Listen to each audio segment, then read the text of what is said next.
Okay, let's go ahead and begin. Hello everyone and welcome to today's webinar, Volunteer Impact, How to Measure and Track User-Friendly Data.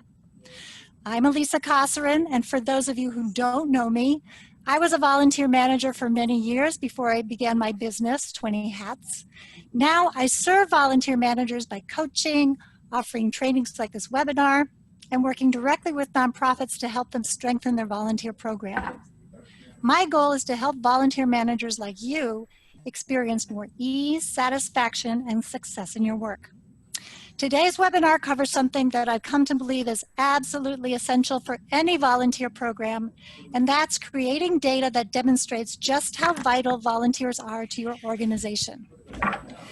This webinar is special for me because I've got some great partners from the impact tracking app MilkCrate. The MilkCrate team has provided a lot of support behind the scenes to make this webinar possible, and I want you to meet the folks from MilkCrate who are with us today. Before I do that, let me do a little bit of housekeeping. Some of you may have your microphones on. If that's possible, I ask you to put yourselves on mute, and when I have time, I will go through and do that as well because we're getting a little feedback. Okay, back to MilkCrate. First, I want to introduce you to Morgan Berman. If you logged on early and were with us for the behind the scenes chat, you've already been introduced to Morgan. She is the founder and CEO of MilkCrate. Morgan and I met at the Nonprofit Technology Conference back in March. She came to my presentation on volunteer impact measures, and I was really impressed by her concept for MilkCrate because it looks so customizable and user-friendly, and it's got a lot of potential for everybody on this webinar for measuring volunteer impact. So Morgan, feel free to say hi to our listeners today. Hi everyone, it's a pleasure to be here with all of you. I can't wait to go through this webinar and then get your questions and figure out how we might be helpful. Thank you for joining us. Okay, and I also want to introduce you to Miranda Essec. Miranda does company operations and communications for MilkCrate. Miranda is going to moderate the chat and field your questions today. So Miranda, why don't you give us a shout out? Hey everyone, it's very great to be here and I can't wait to help out with this. Okay, awesome. Now, before I go any further, I want to thank you all for making time for this webinar. I know because I've been in your shoes that sometimes it's hard to carve out even 1 hour for a training like this that you really want to hear. In return for your taking your time to be here, you have my commitment that I will do everything I can to make sure this training is worth your time, your money, and your energy. Okay, so without further ado, here's what we're going to be covering today. First, I'm going to walk you through the basics of how to create strategic volunteer impact measures. Now, normally, this is something that I cover in a training of several hours, but because we only have about 15 minutes today, we're going to do the quick and dirty version, and I'm going to share the absolute basics with you. Then we're going to talk about the different ways to collect data. And I'm going to share a decision-making tool with you that you're going to receive as a handout after the webinar to help you determine what data collection tool makes the most sense for your program. Then, last but not least, I'm going to turn things over to Morgan, and she will show you what's terrific about the MilkCrate app. So you can see that we're covering a lot today. This is the speed version. For that reason, if you've taken my webinars in the past, you know I like to be very interactive. I'm going to be moving a little faster than normal today, just to make sure that we get everything covered. But don't worry, there will still be time for your questions. And I'm going to throw out a few questions for you too. Okay. Before we dig in, I want to let you know what you're going to be receiving tomorrow in an email in follow-up to this webinar. You'll get a PDF copy of the slide deck as the handout. You're going to get this data tool for making decisions, this tool for making decisions on what type of data tool to use to collect your impact information. And then from MilkCrate, you're going to get an app design studio link, and you're also going to get a recording of this webinar. Now, I work a lot with museums. You may know that from my blog. I often feature folks from museums. And I know that today we have a lot of museums on the line. So museum folks who are attending this webinar, you're going to receive one additional item, and that is a special tool for assessing where your program is at right now in the along this continuum of measuring impact. So that's coming your way. Okay, to start us off, let's warm up our thinking around volunteer impact with this hypothetical situation. Let's say that the woman you see in this photo is Denise. Denise is the head of corporate social responsibility for a large company.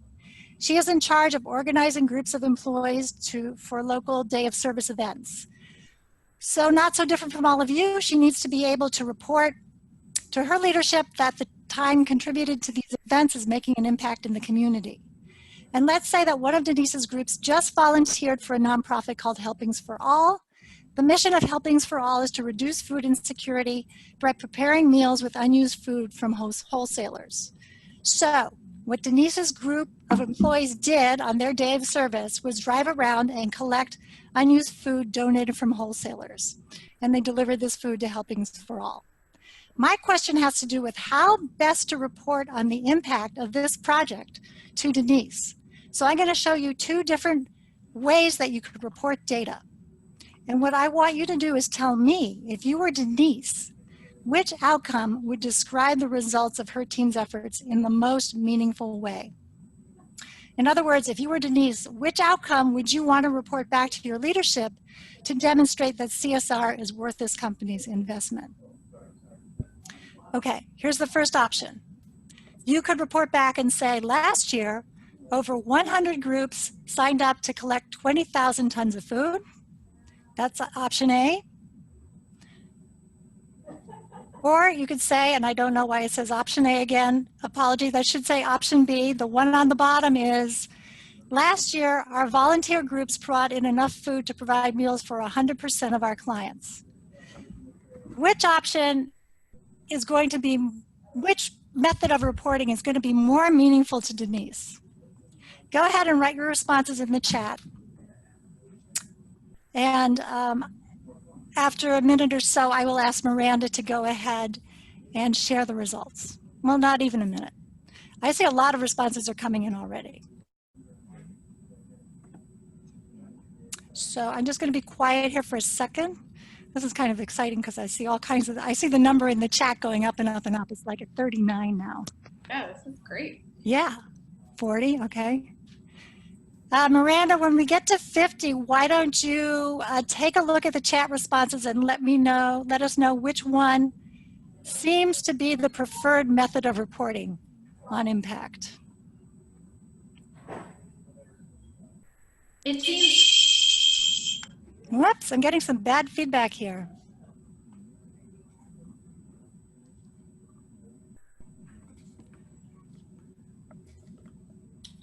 Sorry, I think we fixed the feedback loop. One more time. It seems like there's a consensus that a lot of people are moving towards B. B, okay, all right. And why B? Real quick, why B? In fact, as you're writing about why B, I'm going to keep moving because, as I said, we have a lot of material to cover. And Miranda, what I'm going to ask you to do is go ahead and cut in a little bit when you have some good responses. So before I show you how to create volunteer impact measures, I want to make sure we're all on the same page because different people have different ideas of what an impact measure actually is. And I want to make sure we are super clear on the definition that we're using today. Here's the definition that I'm using today. This is our operating definition. Volunteer impact measures are statistics that illustrate how your volunteers are improving the quality of life for your clients and helping deliver your organization's mission. And you will see that I have the bottom half of the definition in bold. Improving the quality of life for clients and helping deliver on your organization's mission, because that is the bottom line. We're looking for data that illustrates the results of your volunteers' hard work on behalf of your organization. In other words, volunteer impact measures answer a big picture question, which is, how do we document that we're reaching our strategic goals?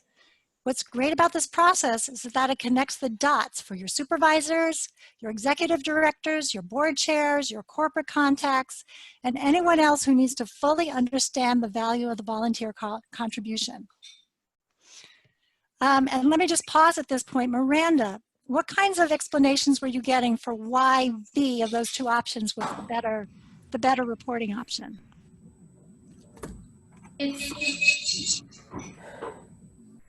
It seems like there is a consensus around being more specific. Okay. More specific outcomes and having it actually depends on the type of audience that you're trying to go towards, but having those specific outcomes and measurable outcomes. Okay. Well, they're both, both of the examples I gave are measurable outcomes. The second one is more specific. It's also something else.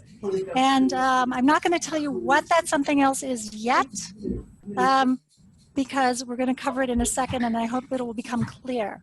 Okay, anyone who may have their mic unmuted, please mute yourself because we're getting a lot of feedback here. And I want to make sure everyone can hear. All right, normally when I do a training around creating strategic volunteer impact measures, I use the matrix that you're seeing here. It's called a logic model, and it's a very common tool for developing strategic outcomes. You may have seen logic models before. They're common in grant reporting for reporting on outcomes. Here's the thing though, I am not going to walk you through the logic model today. It takes way too long. Instead, I have an alternate way of communicating the basics to you. I'm showing you the logic model now to give you some background so that you understand where the elements that we are going to talk about come from. Let me just quickly run through this so you understand. In this first column on the left, you see what are called inputs, and those are all the things that contribute towards reaching a strategic goal, and the strategic goal here is written at the top. This would be for Helpings for All, ensuring enough meals to meet all requests. Then, for our purposes, we look at the activities, the volunteer-related activities that contribute to that. In this case, it's the food pickup. Then we have outputs. These are the things you can count. And this is something we're going to talk about a lot. Outputs are the countable results of your volunteer activity, the number of volunteer groups, the number of volunteers, the number of food pickups, the number of vans available for pickup. Those are called outputs. They don't really tell you if you're meeting the goal or not. They're just measures of quantity. However, this is usually what people use when they want to report on volunteer impact. They report outputs. That first example, when we ran through the exercise a few minutes ago, where they reported on the amount of food that was collected, that was a reporting on output. But it says nothing about whether they met their goal of feeding clients. You have indicators, which is an indicator is the thing that you're going to use to create your outcome, your ultimate outcome. You have your data source, which we will be talking about, which is how you're actually going to track data. And then you have your target outcome. And in this case, the target outcome is enough food collected to feed 90% of clients annually. So that's the point. You're measuring things so that ultimately you can report back on a goal. To create an outcome and demonstrate impact, you must communicate what has changed over time. I've got that in bold. That brings you closer to your goal. That's the real difference. Outcomes, you're just counting quantities. Excuse me, let me rephrase that. With an output, you're just counting quantity. With an outcome, you are demonstrating change. And that change could go in any direction. It could be going upwards, like a % increase in something. It could be a percentage decrease, or you could be demonstrating that something is staying the same. It all depends on the goal that you are trying to reach. Okay, I'm hearing a lot of feedback. I'm going to ask people to please mute themselves. Okay, got a little quieter. Thank you all. All right. In other words, this is the bottom line when it comes to measuring impact. And this is something I want you to write down if you happen to have a piece of paper in front of you. The bottom line is it's not about measuring quantity. This is usually what we report. This is an output. This is not a volunteer impact measure. It's about measuring change. You want to measure change towards reaching your goals. Did you increase towards your goal? Did you decrease? What do you need to revise about your program so that you can meet your goals? That's why we have impact measures. Let me give you some examples. I'll use some of my favorites. Let's say that you have a group of volunteers filling backpacks with school supplies for low-income students in a school. Instead of reporting on the number of backpacks filled, you report on the percentage of low-income students who received a backpack, because your organization's goal is to ensure that all children are prepared for school. Or if you work for an environmental organization that protects wetlands and a group of volunteers does the riverbank cleanup, you might report a percentage decrease in litter along the riverbank. Or if your volunteers offer reading support to children in an after-school program, you might want to report on the percentage increase in reading comprehension for the student who received tutoring. Now, before I go to the next slide, I want to point out that none of these examples mention volunteers, even though volunteers in these examples were the ones delivering the service. That's important. You want impact measures that go beyond what your volunteers are doing to the bigger goals of your organization. That's how you connect the dots for people so that they start to see the value of your volunteer activities. That's why these are called program-related outcomes. And when you create impact measures, you want some program-related outcomes. However, you're also going to want to create some process outcomes for your volunteer program. Process outcomes have to do with how you recruit, train, and supervise volunteers. Process outcomes demonstrate that you manage your program very effectively. Here are some examples. If you use volunteers on a regular basis in shifts, for example, you'll want to demonstrate that your volunteers are helping the program run at capacity. So your outcome may track how many volunteer shifts are filled each month.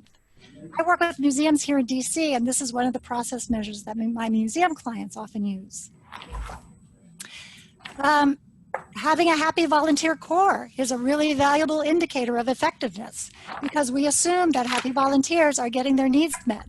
So in this case, we may survey volunteers and look for an increase in satisfaction. Another indicator of effectiveness is that your volunteers remain with your program for the full length of their stated commitment, maybe even longer.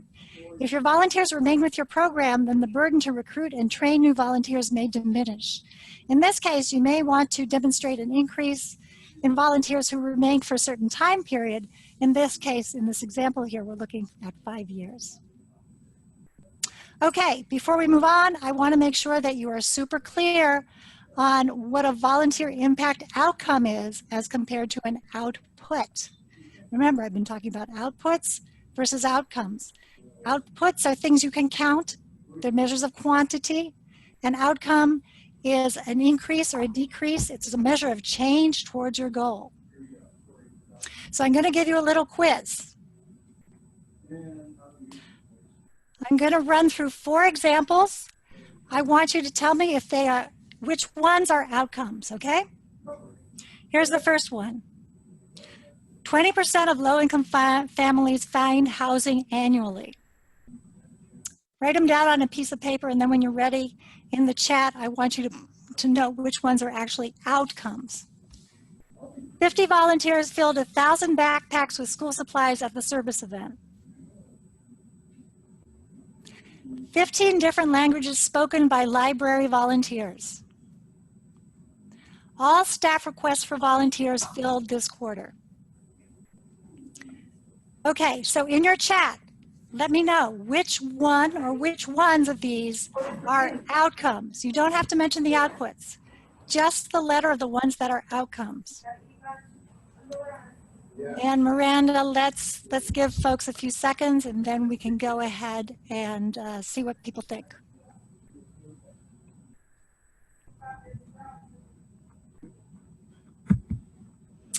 I see we're at 94 in the chat.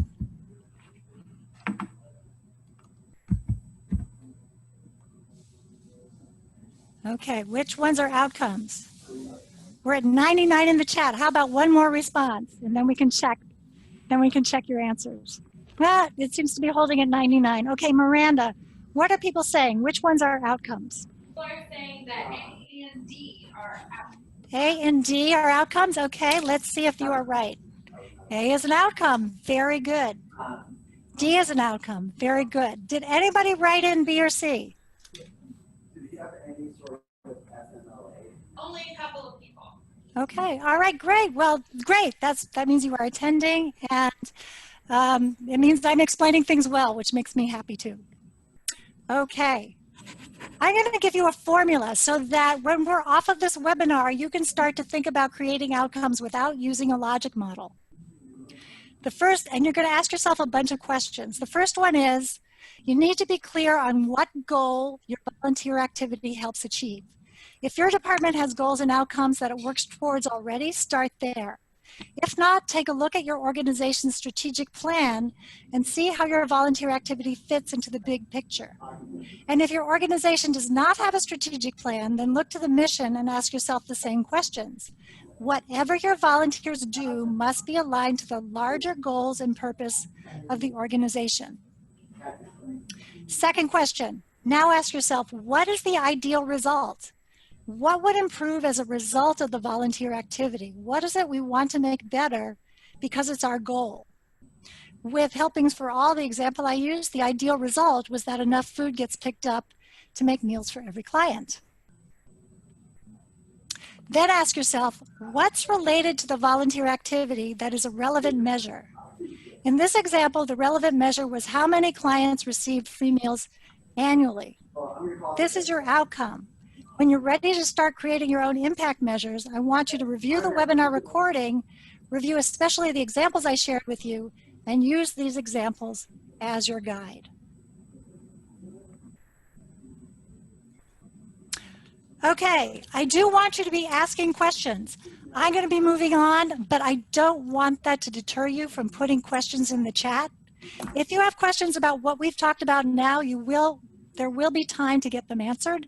So go ahead and put them in the chat while I move on. I want to touch a little bit on collecting the data, and then I'm going to turn things over to Morgan. And the reason I talk about collecting the data and not just about how to put together the impact measures is because in my experience, this is often the issue that prevents us from moving forward with measuring volunteer impact. So I want you to put some thought into the data collection tools you use, because depending what type of data you need to gather, you may find you need something more robust. Let's say you're using a spreadsheet, for example, but what you really need is a CRM system, a customer management platform.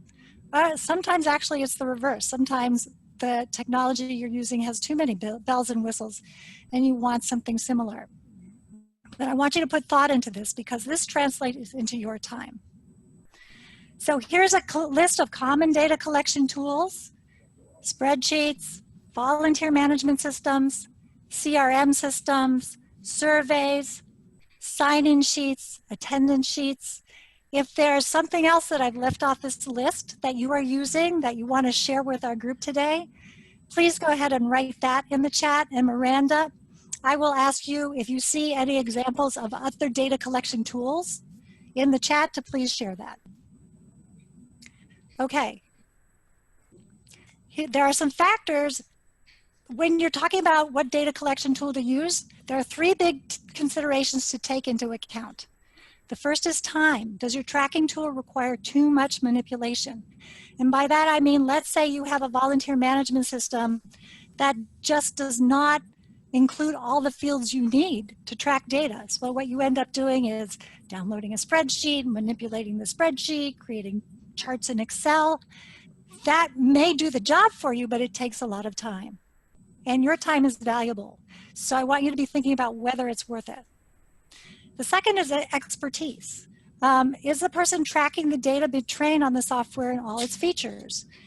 And how often do you need to be retraining people? So for example, if you have an intern who's tracking data, how often do interns rotate through your organization and how often do you need to be retraining people? Maybe this is an issue of someone who's full-time tracking the data. And then of course there's the financial investment. Does your organization need to invest in a more robust volunteer management system or CMS system, CRM, or other data platform. And honestly, this is the situation that when I do trainings live, this is the situation that pops up the most often and is the most troublesome for my participants, because usually what they need is something more robust, or at least something that does the job better and is more user-friendly. And this is where a training like this, which is all around training you on a hard skill, intersects with the soft skills like influencing upwards and advocating for your program, because you may find that you really do need a tool that requires an investment from your program, and you need to figure out how to advocate for that. As I mentioned, tomorrow you're going to receive an email with a bunch of resources. One of them is going to be an Excel spreadsheet. It's not quite as pretty as this slide, but it does the trick. And the idea is that it will help you zero in on the best tool for you to use for data collection, because it just walks you through the questions that you need to be thinking about, walks you through those considerations. Okay, we have a couple of questions. We have exactly 2 minutes before I want to turn things over to Morgan. Miranda, what kinds of questions are you seeing out there?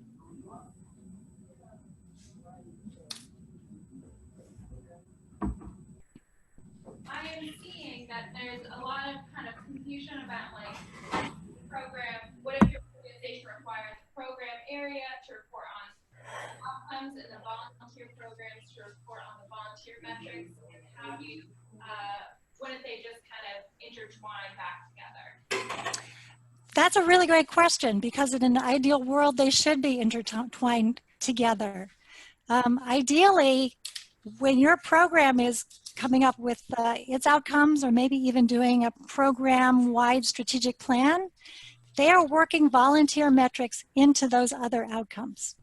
That doesn't always happen, which is why I'm doing this webinar, because sometimes you have to go with plan B, which is to retrofit those metrics into the overall program outcomes after the fact, and I want to show you how to do that. That's a really good question.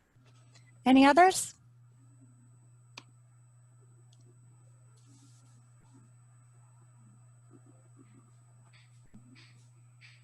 Other questions? What else are you seeing, Miranda? I'm seeing one person who works in the program with the program area had to report outcomes, and they asked the staff in each program area to rate the effectiveness of volunteer programs to help achieve program outcomes. Okay. Okay, good. Sounds like that program is on the right track. Was there another part to that comment in the chat? Was that a question or more of a comment? More of a comment. Any more questions, anyone? Yeah, feel free to ask questions. I'm about to turn things over to Morgan. So if you have questions for Morgan or me, please feel free to write them in the chat as Morgan shares more about MilkCrate with you. So Morgan, let me go ahead. I'm going to hand you the controls. Okay, great, thank you. And I do see that we got 2 more comments while we were doing that. One was, can you give more examples of process outcomes, and have a government program and reports always, I'm not quite sure, have government program and reports always need it assistance? I'm not quite sure. Oh yeah, yeah, sometimes for government reporting. IT assistance, okay. Yeah, sometimes for government-funded programs, they have very specific ways they want things reported. They may or may not mesh with what I'm showing you today. Hopefully this is a process that your organization will adopt overall. Oh, and examples of process outcomes. Let's see, what's another example of a process outcome? A process outcome may be that, oh yeah, here's a really simple process outcome. Let's say that you want to show that your initial onboarding is very effective. You may want to measure how quickly you respond to inquiries about volunteering into your program. And let's say your target outcome is within 24 hours. Then you're measuring the percentage of responses to inquiries that happen within 24 hours. That would be one example. If you need more examples, please write back in the chat. I'll think of some as I as Morgan is going through her slides. But Morgan, go ahead. You've got the controls. All right. Thank you so much.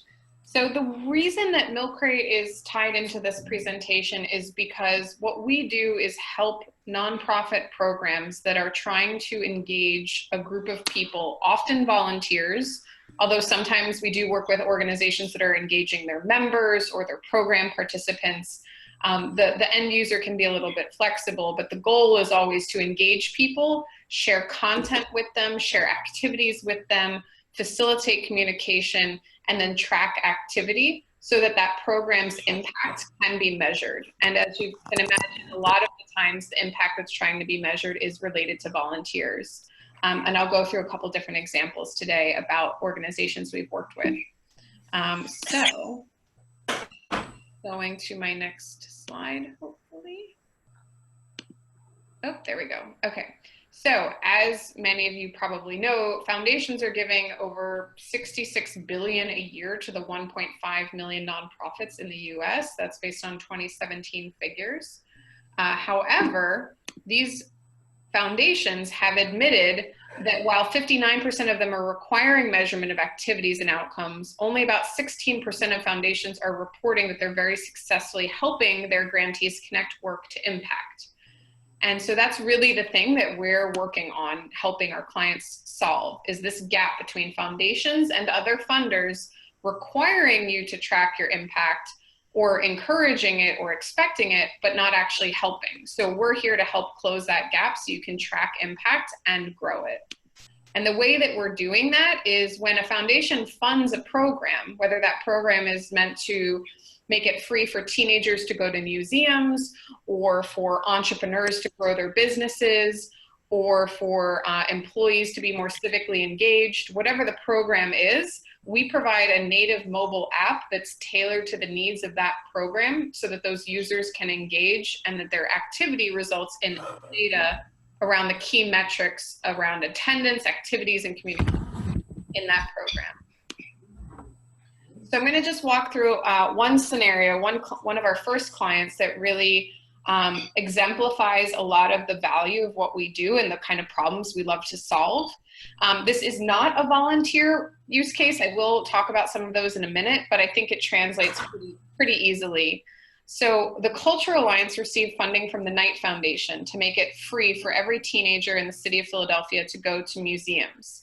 However, the program had been running using a paper pass that each teen would receive that allowed them entry into the museum. The problem was, as I'm sure those of you who have teenagers would expect, the kids would often lose their paper ID cards. And it took a lot of staff time to manage this program. And it took even more time to try and reach out to the museums to figure out how many people were attending and how often. And eventually, because every museum had a different way of tracking, the data just could never get aggregated. And so there was this major data problem around how many people were going to the locations, how often, and what was their experience. And so what we did was we used some of our templated features, including a directory that has GPS check-in, and the kids can now check in on their phones. And so what this means is, oops, let me just go back. The teams are able to check in on their phones and the data shows up instantly for the program managers so that they can see the data and report it back to their funders. That is just one of many types of clients we've worked with. We've worked with membership organizations, human services, environmental, civic, and most relevant, volunteering. So these are, I'm going to walk through the ones that are really specifically focused on volunteering. So when you're thinking about designing an app for your program, if you're designing an app, it's because a website isn't enough. Now, sometimes a website is enough, and we actually do a whole webinar about when to do one or the other. Feel free to, in the chat, I would love to see you guys indicate if you have ever thought about building an app for your organization. Feel free to just write yes or no. I'm just very curious to see where you all are at. And we'll give that a few seconds. So you've thought about doing it. So we're going to collect those answers. And then, okay, anybody else? Yes, but we'll get to the but. Wish there was one. Cool. All right. Now, let me know. I'm just curious if you've ever actually built one. Has any organization built one? And if so, did you build it from scratch? So I'm looking for if you built one, yes. And if you built it from scratch, or if you used a template or some other service. And if so, what service did you use? Looks like a lot of no's. So the reason most likely a lot of you are saying no, although I would love to hear the answers, please tell me why you wrote no. What was the reason that you didn't wind up working with another provider? The reason it's often overlooked is because it's really expensive. You don't know what to build, and you don't have the resources to keep it going long term. And so what we've done is made it so that you can affordably and quickly launch your own customizable app using the features that you need. Luddites in leadership, you are funny. I like you, whoever that was. And the ready-to-go features are really tailored to things that are needed that a website can't deliver. Things like chat or push notifications or poll questions, gamification. A website is an amazing tool when used the right way to share information with an audience that's kind of passively coming to you on a once in a while period, but needing to remember passwords, having access to a computer can sometimes leave out certain populations, particularly low income. So there's all kinds of considerations that go into whether a website or an app is better, or maybe you need both. And so that's one of the things that we really strive to be, is a trusted advisor when going through that decision-making process. And we will happily tell you if you should not build an app, because it doesn't serve us to have disappointed clients who built something that they didn't need, and we don't want that to happen. So it's really our goal to help you figure out if you should have an app, and if so, how can we help make that happen affordably and quickly using the right features. So that's what we really focus on. Any questions about that right now? I'd love to take anything. I'd love to hear questions about what you've looked at in the past, other tools, or the decision between website or app, particularly as it relates to volunteer management. I'm going to go back one slide. I'm going to try and go back one slide. Lisa, I'm having trouble. Can you help me go back? Let's see. It was working when we did the oops.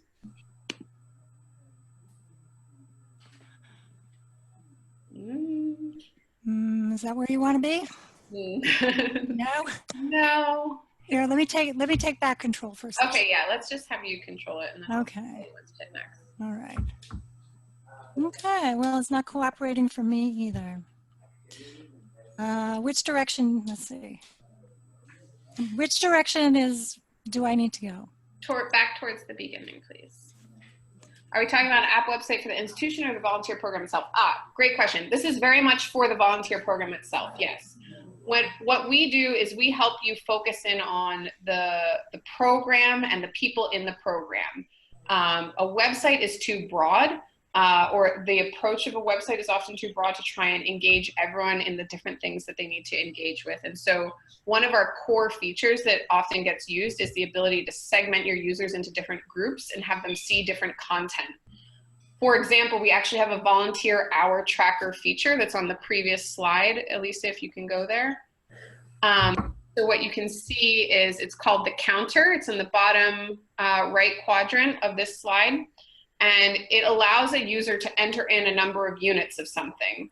And so if I'm on the Seattle volunteer team, I can log into my app for my organization, and I can be in my Seattle team, and I can log the number of hours I volunteered.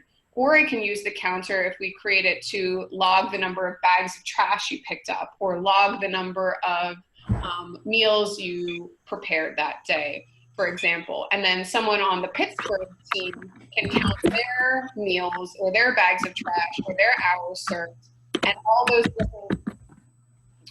those different instances of action or activity being counted will be segmented into those different teams. So it's a great way to segment activity and content for your users and have different features that they can use and have the data show up in the different teams.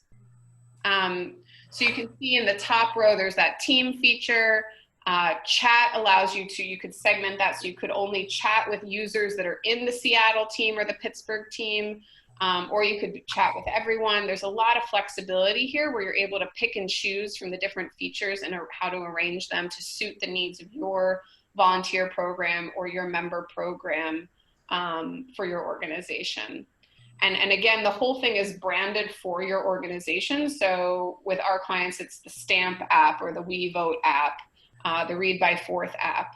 And so you can really have the welcome screens and the content and the branding really reflect the spirit and mission of your organization and the brand. So let's go to the next slide, back to that one. Next slide. Yep. Okay. Okay, and the next one. All right. And the next one. Okay, so this is kind of a close-up shot of what I was just describing about teams. So this is one of our clients. They're the committee of 70, and they have a program where all the different employers are allowed to sign up their employees in a program that promotes civic engagement and voting. And so you can see all the different teams that the users are allowed to choose from in their app. And then on the computer screen, that's the client's admin dashboard where they're able to see the activity within each team. So it allows you to see kind of on a macro level, the whole organization's engagement and all the participants, as well as on a more nuanced level within each team. We just got a question. If you have time, can you identify some push-pull questions we should be thinking about? Are you thinking like questions that would show up in the app that might be a good one to share with your users? And I'll just assume that that's what you mean until I get a response. So some examples that we've seen our clients use are, okay, great.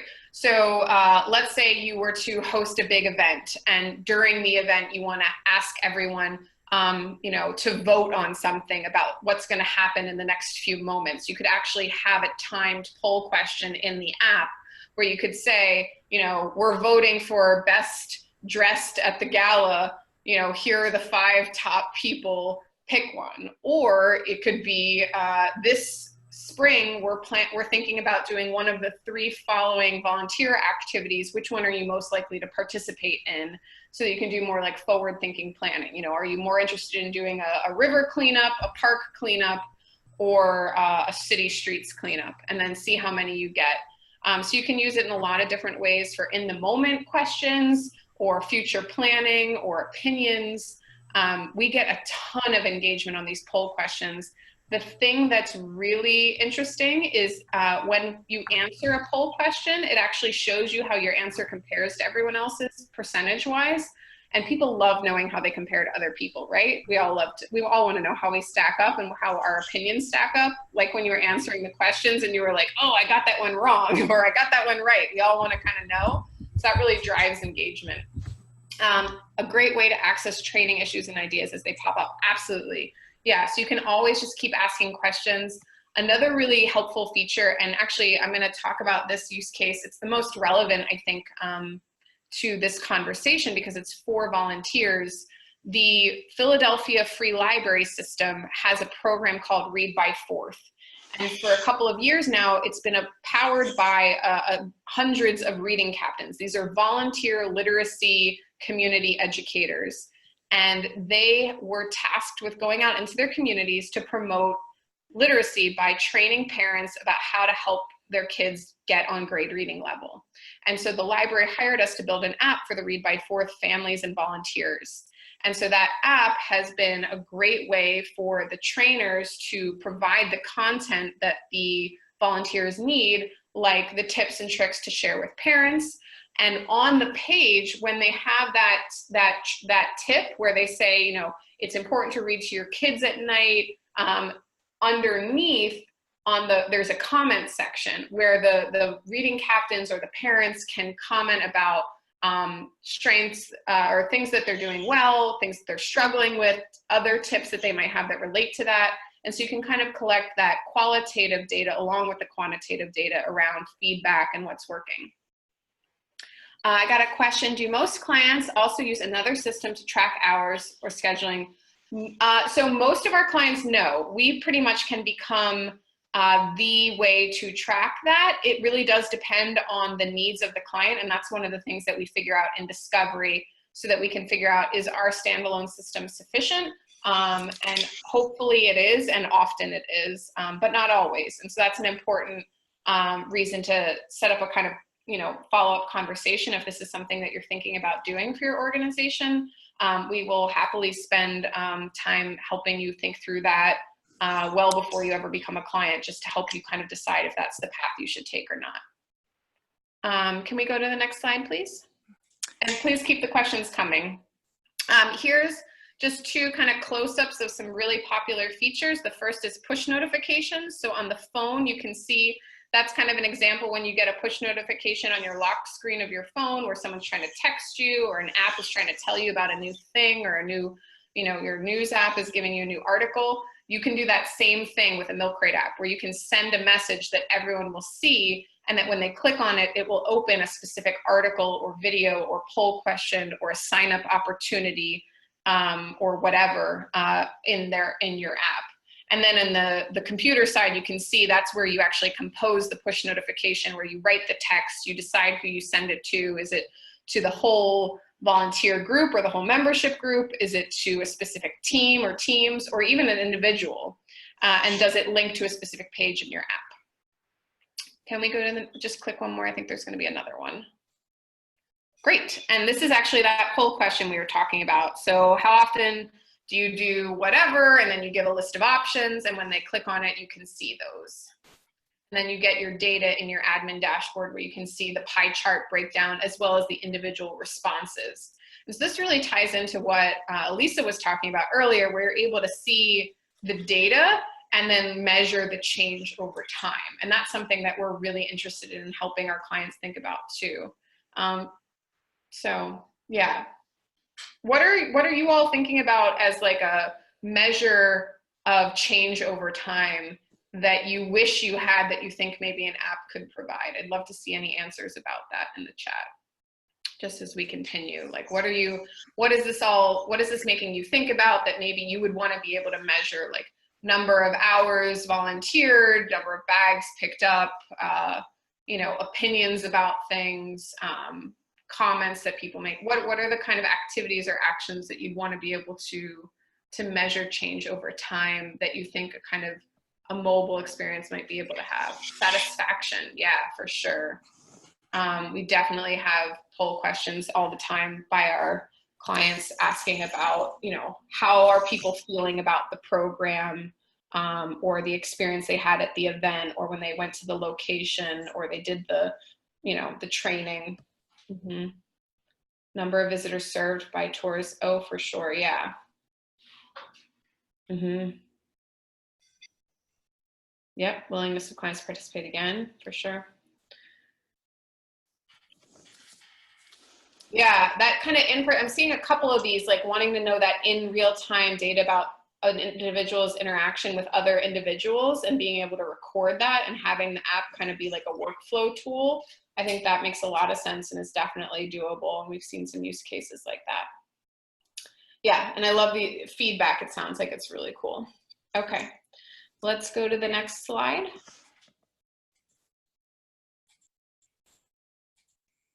All right, so here's just some close-ups of the kind of use case I talked about, where kids are checking in at museums.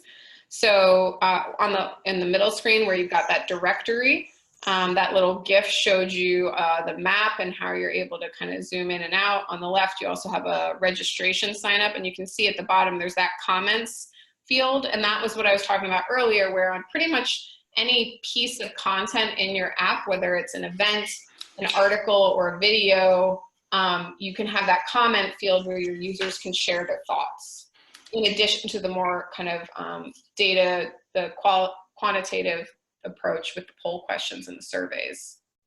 One more click, please. And then this is that counter where your users can enter in a numeric value for bags of trash picked up. There's the gem showing up with the points that they earn. And the point system is really just a way to kind of track activity, and you're able to assign values. So you could make a decision that this event is worth 100 points and this other event is only worth 20.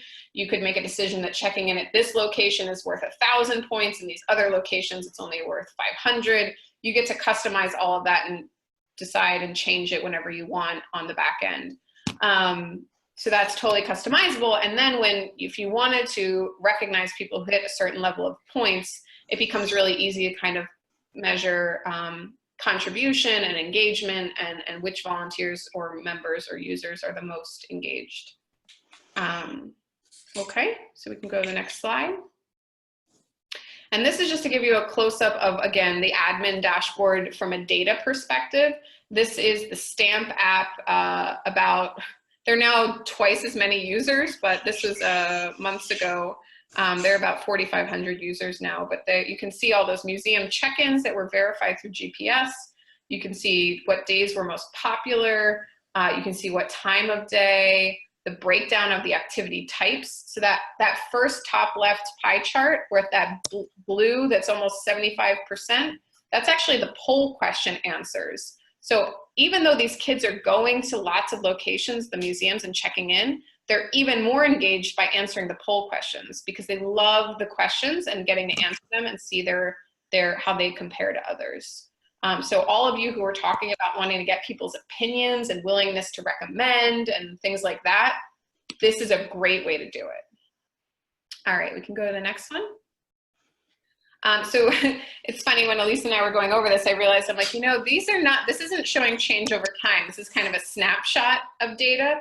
But again, this was just the first 6 months or so when the Stamp app went live. We just made a nice infographic showing what was achieved. And it was just a really exciting milestone for us and for the client to be able to see all of this amazing data that took them zero administrative effort to create, because the numbers just automatically show up. And then all you have to do is make a little infographic and voila, you have the data you finally needed. Love the idea. Okay, love the idea of guidance for future opportunities. What kinds of volunteer appreciation are preferred? What topics do docents want to cover in continuing education? Yeah, guidance for future opportunities. Yes, for sure. Yeah, getting that feedback so you know what they want to, what they're looking for. And appreciation. So in terms of like that gamification, yeah, you can definitely have questions in there that's like, are you looking for, lunch with the president, or a gift card, or a coffee mug? You can certainly ask them what they're interested in. We've certainly learned over the years what can and cannot work in various situations, and would be happy to kind of help provide that guidance if and when implementing something like this makes sense for your organization. Okay, next slide. We're getting towards the end. So this is just I've kind of touched on these 3 use cases already. These are 3 clients that we've worked with recently that are all kind of a little different. So we talked about Read by Fourth. That's that volunteer program for the library. Their goal was getting children reading on grade level by the 4th grade. The solution was an app for the reading captains to share resources with the parents so they could guide children's learning. The outcome was areas in the city with higher volunteer engagement would show increased reading scores for the children. So that's kind of the outcome that they're looking for, and that we're hoping to be able to measure a year or so from now after the program's been live for a while. With Stamp, this was about encouraging teens to visit museums. That was the goal. The solution was an app for the teens to enter museums and check in through the GPS on their phone. And then the outcome was tracking museum visits.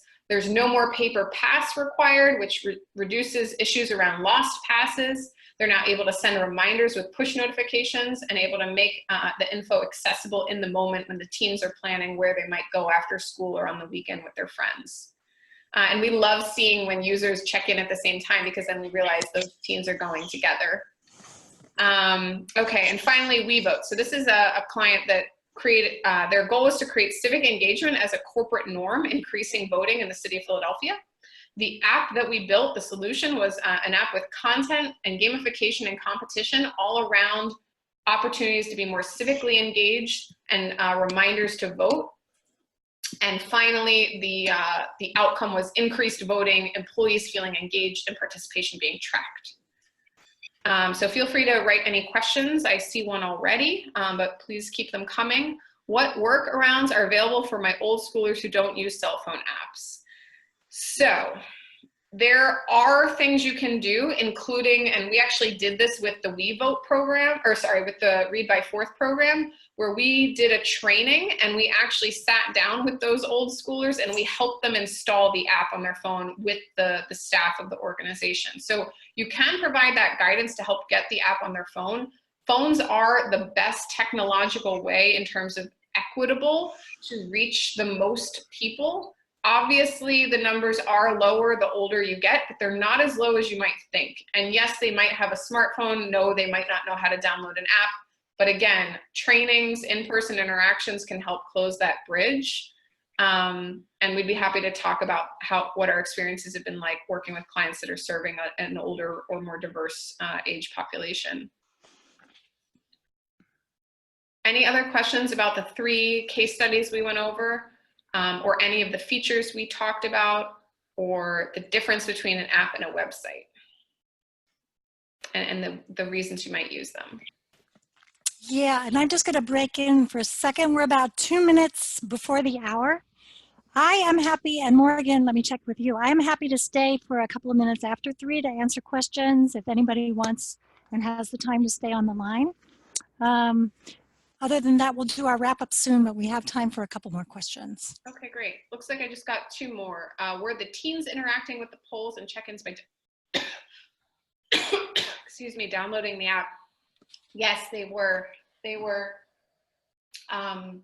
downloading the app and then creating an account.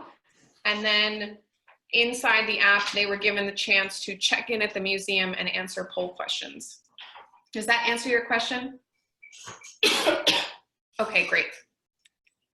Yeah, all of the data I showed you, all the features I showed you, everything in this presentation, that was happening inside of apps that we built for each one of our clients using our templated features on our platform. So if any of you are familiar with Wix or Squarespace or WordPress, these are tools to build templatized websites. We're kind of like that, but we're very specifically focused on building native apps for nonprofit programs using our templated features. That's kind of our focus and mission. I came from the nonprofit world working in programs and fundraising and providing services. So I know exactly what it takes and where the struggles are when it comes to engaging your audience and tracking them and measuring impact. And that's why, you know, I went to grad school and got a degree in design so I could help solve these problems.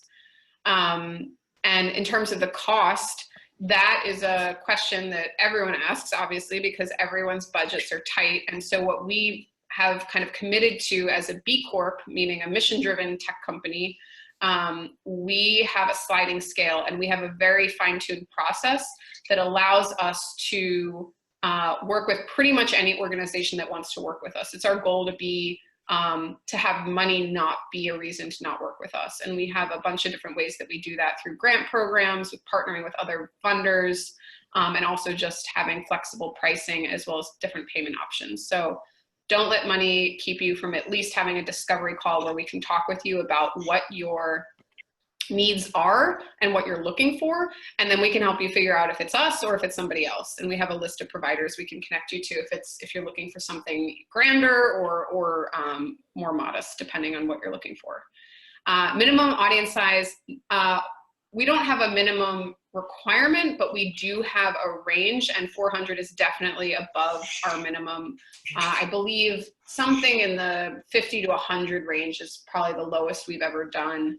And it really depends on what the goals are for the organization, but that's totally, 400 is more than enough to justify at least a conversation.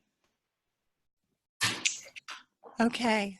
Morgan, I see we are just after 3 o'clock, so we're going to wrap up. Before we do, for those of you still on the line, there is, I think, okay, it looks like the last question got answered. For those of you still on the line, I want to know what you're taking away from this webinar. So please just quickly in the chat before you log off, write down a couple of words or phrases from what you most remember. That would be very helpful for both of us. Morgan's got her contact information there. You all are getting this handout, which also has our contact information. Okay, outputs are and outcomes. Yes, that's what I want to hear. Importance of looking at impact outcomes. More consideration. Elizabeth, hello, by the way. How to measure changes in outcomes. Very interested. Love all the easy access report info. Yes, that's why I'm so impressed with MilkCrate, because it looks like it's got so many features that can help you all with what I think is a really important thing that we need to be doing in our volunteer programs. So without further ado, I'm going to go ahead and sign off. I want to wish you all a very good rest of your Wednesday. Tomorrow you'll be receiving the email with all of the follow-up resources. And of course, if you have any questions, you know where to reach us. So take care, everyone. It was great having you on the webinar. Thanks, Lisa. You are welcome.